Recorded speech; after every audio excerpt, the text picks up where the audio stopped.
Welcome to Spotlight on the Arts. I'm Patrick Cristiano, your host, the publisher of TheaterLife.com, a website for theater buffs covering Broadway and off-Broadway theater. And I have a really special guest today. I want to call him a theater icon, but he is an actor, playwright, a drag legend, Charles Busch. Charles, thank you so much for coming. Oh, thank you. Well, you and I are friends. We see each other everywhere. Yeah, we're not intimate friends, but we've seen each other many times over the years. I don't know if you remember, I came to your apartment once and did an interview with you for something that you were doing at Bay Street Theater. I think it was the lady in question? Yeah, very likely. Uh-huh. Yeah. Yes, because you've done so many things. Well, Charles, you have a new book. Can we show them a picture of it, Jody? The Leading Lady, a memoir of a most unusual boy.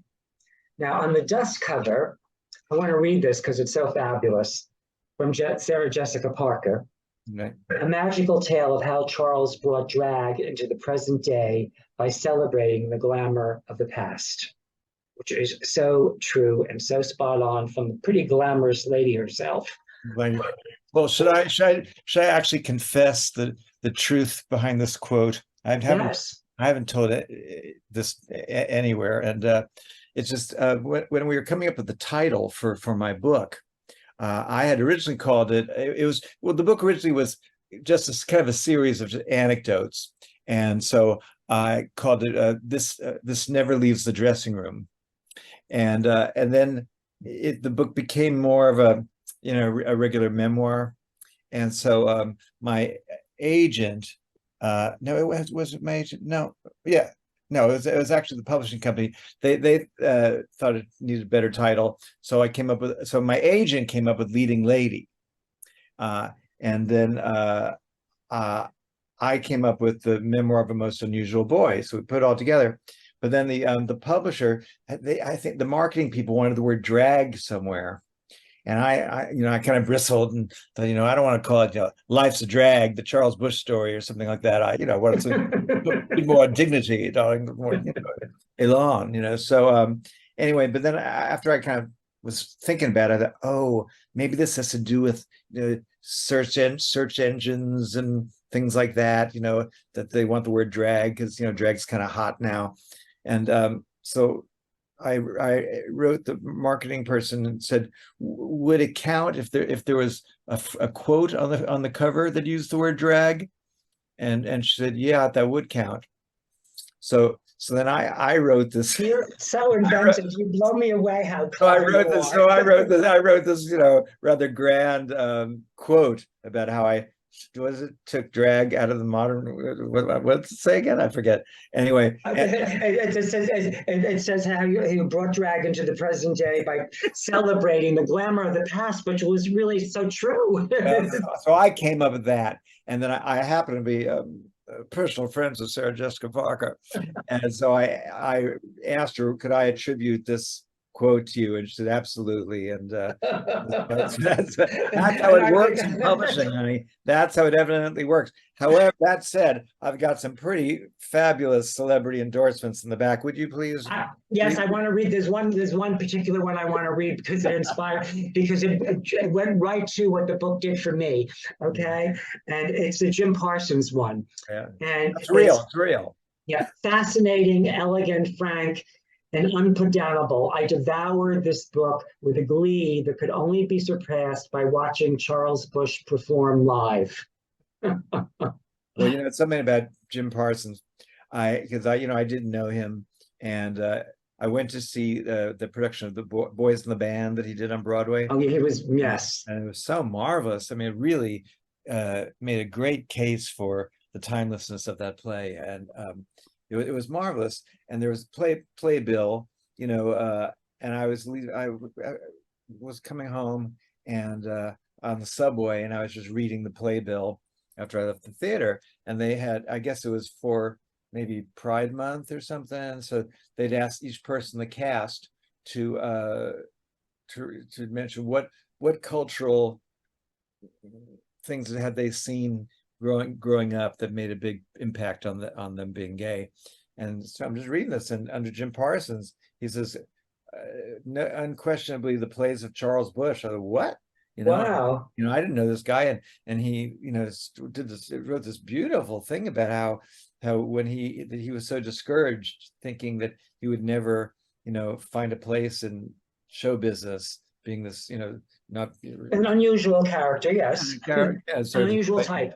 Quite gay. And so, and then I guess he was in a couple plays of mine in college, and it just opened up a whole kind of world of creativity and humor to him. And so anyway, I kind of burst into tears on the subway just to think, all by yourself. I know, just sitting by myself on, on the A train, and just really, I thought, oh my gosh, that maybe I did count for something.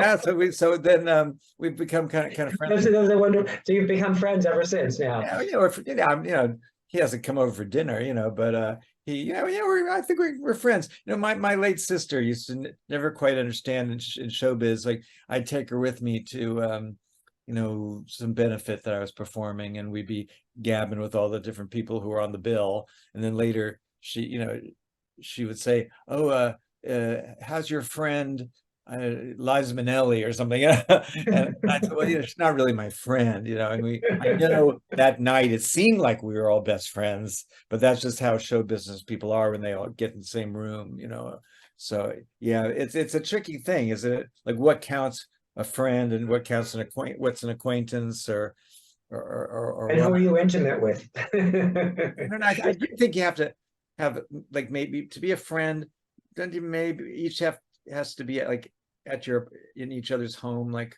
maybe once, and maybe have dinner at least twice, maybe. Let's talk about your book a little more. Okay. I want to tell you that you just talked about how it was little vignettes to begin with, and I love that aspect of it, the way they all accumulate, and they begin to, all the pieces of who you are begin to fall into place, and you see and you understand how you came to be your own creation. Oh, thank you. Thank you. I worked on this book for about 10 years, off and on. I mean, I wrote about 4 plays in between, but I've been working on it a long time, and I didn't. It took Barbra Streisand 10 years to write hers. I know, but her book is 4 times the length of mine. But she went into deep. Yours is more. Yours is. I'm sure yours is much more interesting. Her book is pretty fabulous. I'm reading it right now. You are. Yeah, I'm loving it. But back to me. Yes. Okay. Anyway, when I started, I thought I have interesting stories to tell, but I really didn't have any idea of what the structure would be. And I would go to Barnes and Noble and look at all the different, celebrity memoirs, and say, oh, gee, Lena Dunham, those are all kind of separate essays, or Tina Fey, or this one or that one. And so I didn't know. I just started putting everything out there.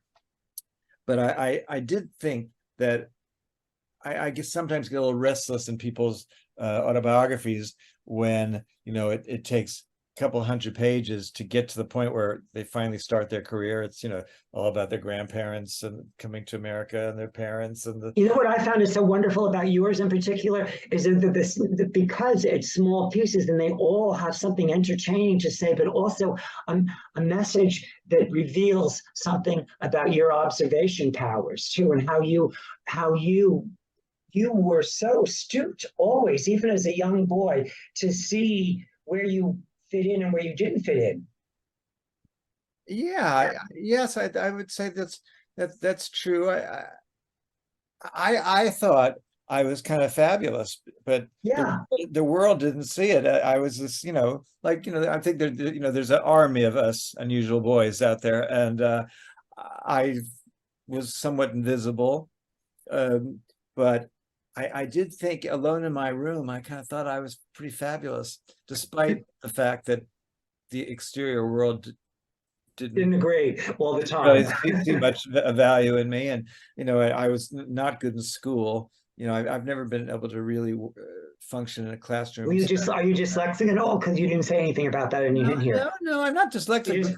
You just weren't interested. When I would, I could devour any book that was, in my interest. I was Right. any biography of and rather difficult material about theater history, but I just couldn't. I'm not one of those people who can throw myself into 100% into things that don't interest me, and so math and biology and all of that, I just, I just. Yeah, I find it admirable, actually, in a way. Okay, that you chose to really focus on the stuff that was really important to you, and that you carved out a path. Like you went to where people appreciated you, and they didn't. You moved on to where you learned whatever it was you needed to learn from the situations, and you took the learning lesson and moved to the next level of your journey. And because frankly, even when I would, be in acting classes as a kid, or any of that, I don't know. I didn't really stand out particularly, but I inside I did have this kind of insane, demented confidence in myself, and I just kind of thought, well, they may not think much of me now, but someday I'm gonna let it out. And watch out, world, what I do.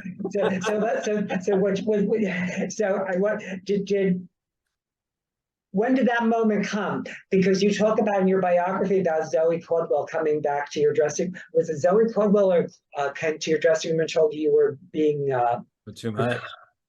Yeah, that was different. I let it out too much at that point. Yeah, no. It's all process. One of the things that resonated for me about your book was I've been grappling with this concept of destiny for about the past 10 years, and everything has been leading me to believe in it. And your book just reeks with you were destined to do what you were done from your Aunt Lil, and all. I mean, everything that happens in your story, it just resonates for me that you're destined to be who you were, and you knew it as an early age. Yes, and I must say I was very helped by my aunt. She really is in some ways the leading lady of the book, my Aunt Lillian, and one of the reasons I wanted to write the book, I did think that she was a very interesting character, you were blessed, and I wanted to.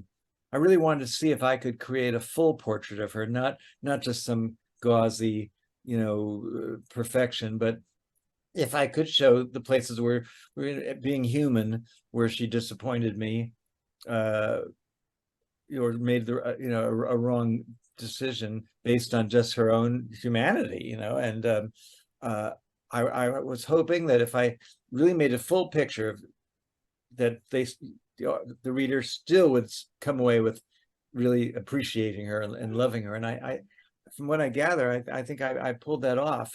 So I do think that, she did think I was just fantastic, and yet tough with me, because she worried that I would, this kind of dreamy quality that I had, that it could be dangerous of not living in the real world.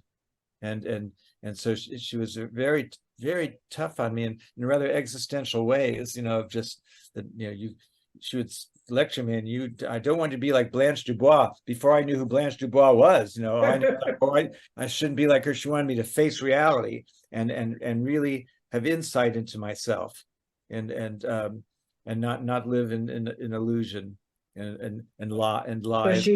So another, which is really beautiful, which is another theme that she gave you that you talk about too, is duality, and how duality is so important to you. By grounding you like that, she gave you a duality. That you maybe wouldn't have thought. And it feels like destiny to me. It's like so. It's a mixture of her being pounding home to me to see clearly and yes, don't delude yourself. Right. But then also really appreciating who you are. And she thought I was just, wonderfully talented, and anything I did was spectacular, so she could be very critical in some ways, and yet beyond supportive.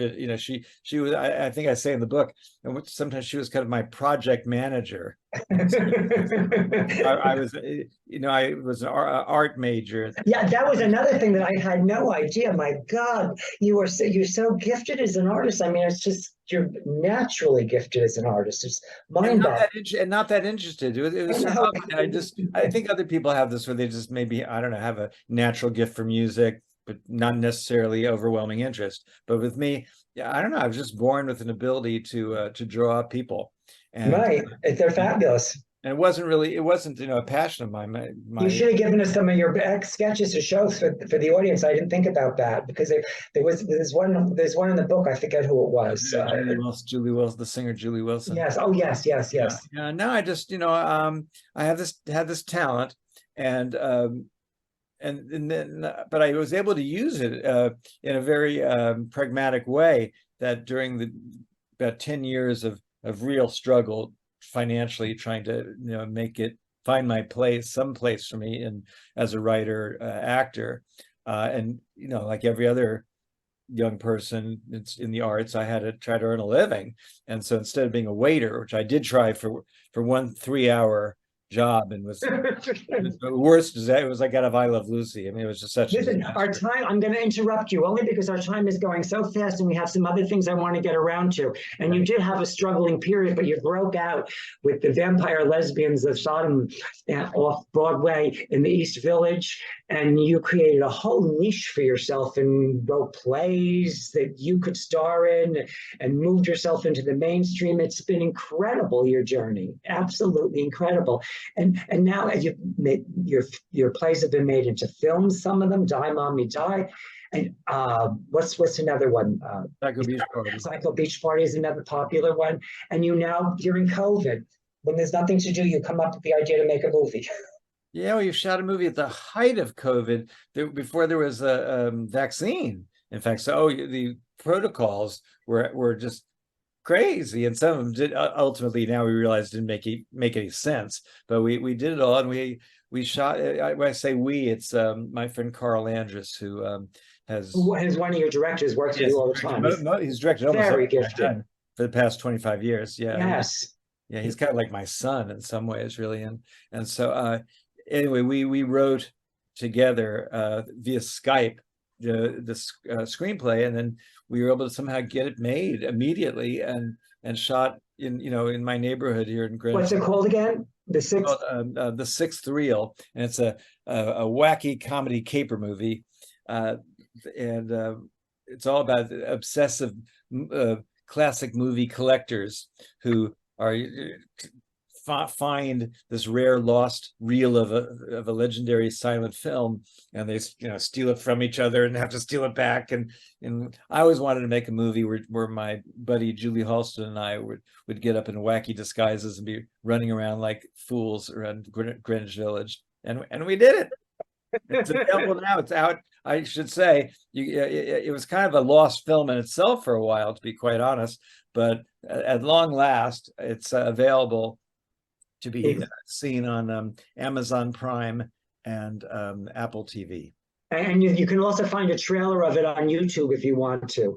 I'm really plugging this movie. Go. I'm so proud of it. We've got all sorts of marvelous people in it. Margaret Cho, and Tim Daly, Patrick Page, Andre DeShields, and just like a whole raft of Tony Award winners and nominees. It's bravo. Great. I'll have to see it too. I mean, you're just always coming up with something that's inventive and new and fresh. And after in 2000, you went very mainstream with The Tale of the Allergist's Wife, which won a Tony nomination for Best New Play on Broadway. It was stunning. Yeah, it's someone told me it's the longest running comedy on Broadway for the past 25 years or something. Of course, I don't know. I think it might be the only Broadway comedy of the past 25 years, but I'm going to own it. It just, it's funny about how things somehow just a series of incidents or events happen that bring you somewhere else. That it's often not just like bam, you get an opportunity. And we go back to my destiny theme. Different people along the way, like Yeah. I was asked to write the book to a musical for Manhattan Theater Club, which is marvelous nonprofit theater here in New York City, and so I wrote the book. This musical wasn't well received, didn't do well, but I established a great relationship with Lynn Meadow, the artistic director of Manhattan Theater Club, who then said, I would love to produce and direct your next play, whatever it is. So then I thought, okay, Vampire Lesbians Part 2 might not be right for the subscriber base of Manhattan Theater Club, which is kind of conservative. So I wrote this play based So it was just based on her saying that you came up with this idea? Yeah. Well, I'm really, sometimes I think of myself less as a playwright than a playmaker. I often write to order. Most of the plays I've written for myself as the leading lady. Well, that's one of the most fascinating things about your journey too, because when you started out in Northwest and you couldn't get parts, you just said, well, let me write the parts for me to do. And you just continued doing that, creating work for yourself over and over again. Because ultimately I agreed with the people who didn't cast me. I thought, I'm not right for those parts.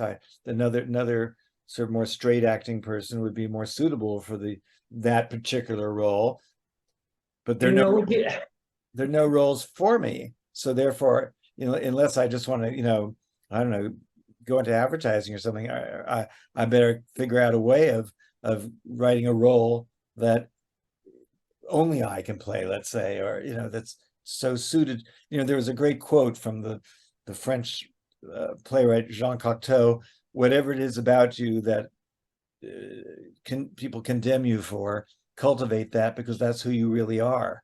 And I read that quote at the age of 19, and it resonated with me that maybe these qualities that are that I'm too androgynous or to this or to that makes me impossible to be cast in just regular young male parts.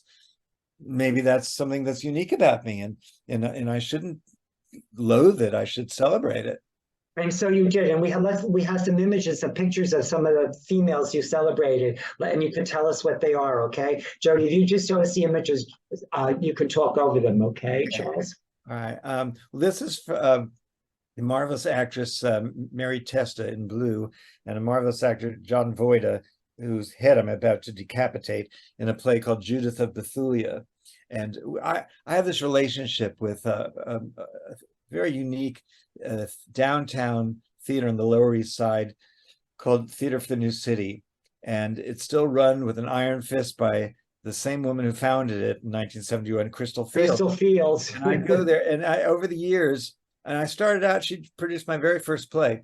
And over the years, whenever I've had some sort of disaster in a foray in the commercial theater, I go back to Theater of the City and I put on a play just for a couple weeks, and we invite no critics, and it's just for the fun of it, and for the fun for the audience, who just will know that it's on through social media. And so we keep, and people always say to me, oh, you're gonna move it, right? You're gonna move it to off Broadway or Broadway. I said, no, that's not the point. We're just doing it for the fun of it. It just so happened that twice with the Divine Sister and I forget, there was another one, Lily Dare, that we actually did move them. But yeah, that's not the issue. Well, here's Julie Halston, my comic muse, and I in Vampire Lesbians of Sodom, which was our big break. Yes. Big break. And yes, I'm the young virgin. Launched you, didn't it? Overnight. Overnight doesn't always happen with off Broadway. Broadway, yes, but with off Broadway, you can get a rave review, and your life is not changed. For me, who I was the day before we opened and who I was the day after were completely different. Mainly in the fact that the day before, I couldn't earn a living and had to be a quick sketch portrait artist or receptionist in a zipper factory or all the crazy things I did. and the day after, and from that time on, I could earn my living as a writer, actor. And that, to me, that was the whole thing. That was the goal, not to have my own sitcom or whatever, but just to earn my living doing what I love to do. That's, to me, one of the rarest things in the world. Especially when you're an artist and a theater person on top of it. Yeah. Here's this is from the Confession of Lily Dare, which was the last play that I did before COVID. We have about 3 minutes too. We closed about 3 minutes before the lockdown, and anyways, so that was a lot of fun. And now I've got a new play that we're going to be doing this winter at the George Street Theater in New Jersey, and then what's the new play? Moving immediately to primary stages, New York. It's called Ibsen's Ghost. Ibsen's Ghost, an irresponsible biographical fantasy, and I play the widow of the famous Norwegian playwright Henrik Ibsen. And wow! Hijinks ensue. When? I believe we open in New Jersey. In I believe mid-January into February, and then in New York at Primary Stages Theater, and they work out at 59 East 59th Street in I guess late February through early April. This next year. This is a project, an upcoming project. Oh, how exciting! You just never stop. You just never stop. It's fabulous. How cool! I have no hobbies. I have no hobbies, so that's what I have to work. Because I kind of thought after Lily Dare, maybe I'm just retired, and because of COVID, everything was closed down. I thought, well, maybe I'm just retired, but I have no hobbies. Even drawing, I don't draw off my own pleasure. I just draw if I have to. And you just like to perform. You're a performer. It's in your book, and it was your destiny to be on the stage and to inspire people to be themselves, because that's what I got from your book, and that's what's so inspirational about it. That it just resonates like for me. Well, thank you. I hope so. That's a wonderful thing. If you can go, your achievements can go beyond just paying the bills but actually mean something to someone else. That's something very beautiful. It's just like your moment on the train, because there'll be many of them, because the people that hear it will hear it. Well, and it's very clear to me, and I haven't even finished it. And wait till you get to the end. The end's got I'm only at the page 100. Okay. Big tearjerker ending. Yeah. I think I got a hint already a little bit, but we talked about it. Well, I don't know. We'll see. We'll see. Charles, thank you so much. Your movie, The Sixth Reel, is available. People can watch it. You can see a trailer on YouTube, and your book. I hope everyone will read it. It's fabulous. Patrick, it's been a lot of fun catching up with you. Ditto. We'll have to do it again. I hope so. Have a great day. Bye-bye.